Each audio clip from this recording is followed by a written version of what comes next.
One moment he's possessed by a legion of demons. Next, he's a missionary. What happened in between? This is part 34 of our series. This is the second half of our exploration of Jesus's casting out a legion of demons. The demons then caused the death of thousands of pigs to generate popular anger against Jesus. We're exploring Mark chapter 5, verses 15 through 20. Let's read verse 15 from the English Standard Version of the Bible. And they came to Jesus and saw the demon-possessed man, the one who had had the legion, sitting there, clothed and in his right mind, and they were afraid. Mark tells us, they came.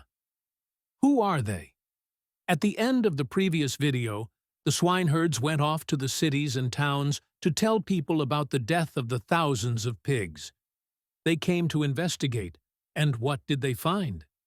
Jesus and a notorious local figure, the demon-possessed man, the one who raged day and night, who lived in the tombs, and who couldn't be restrained, even with chains and shackles. Look what Mark did for his readers. He followed up with, the one who had had the legion. Why repeat that? There was no other demon-possessed man mentioned in the story. Because the transformation of this man was so complete and so incredible that Mark wants to make it clear that it's the same man. What did they see? The former wild man, sitting with Jesus, clothed and in his right mind. This is not the way the people of the area had experienced this man. And their reaction? They were afraid. Why be afraid? So far, these people know two things have happened since the arrival of Jesus. First, they were told that 2,000 of their pigs had run into the Sea of Galilee and drowned. And second, a man who lived in the tombs, couldn't be chained, and cut himself with rocks, was now clothed, calm, and in his right mind. Down is up. Cold is hot. The world as they know it doesn't make sense since Jesus arrived on the eastern shore. Look at verses 16 and 17.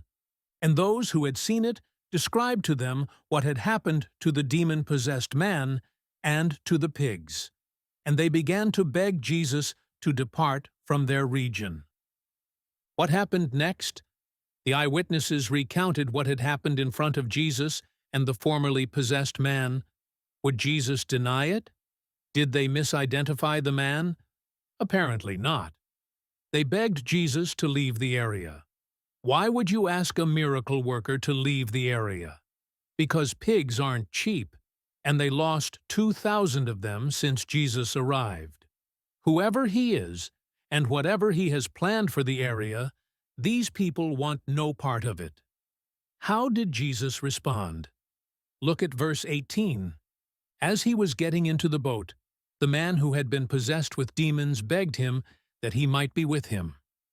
I love the way Mark wrote this, as he was getting into the boat. There's no record of deliberation or explanation. If Jesus isn't wanted, he leaves. That's a significant feature of all the Gospels. Jesus never forces himself on people. Just like his message is for those with ears to hear it, Jesus makes himself available, but compels no one. And what of the formerly possessed man? He begged Jesus to let him be with him. This language echoes Jesus' plans for the disciples. They were to be with him and learn from him. It sounds as if he is begging to become a disciple. Also worth noting, the people begged Jesus to leave, to go away. But the man begged to be able to stay with Jesus. Let's move on to verse 19.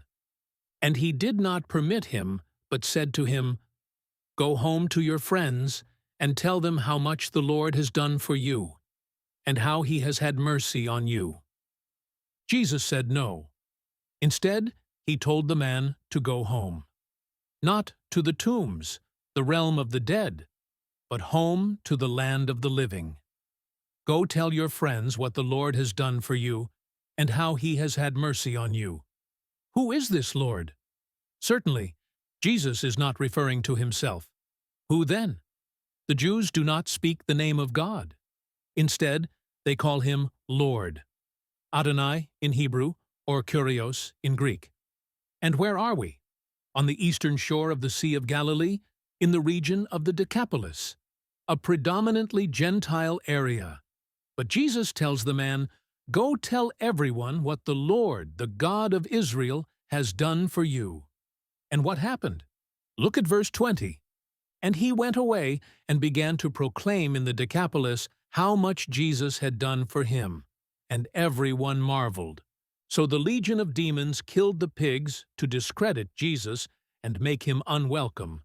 But the testimony of the once possessed man was more powerful. All through the 10 cities of the eastern shore, everyone marveled at what Jesus had done for the man possessed by a legion of demons. Even in a place where he wasn't welcome, even in his absence, Jesus' fame grew. So what can we take away from this part of Mark's Gospel? Many of us have things in our pasts that we're not proud of, a reputation, bad interactions.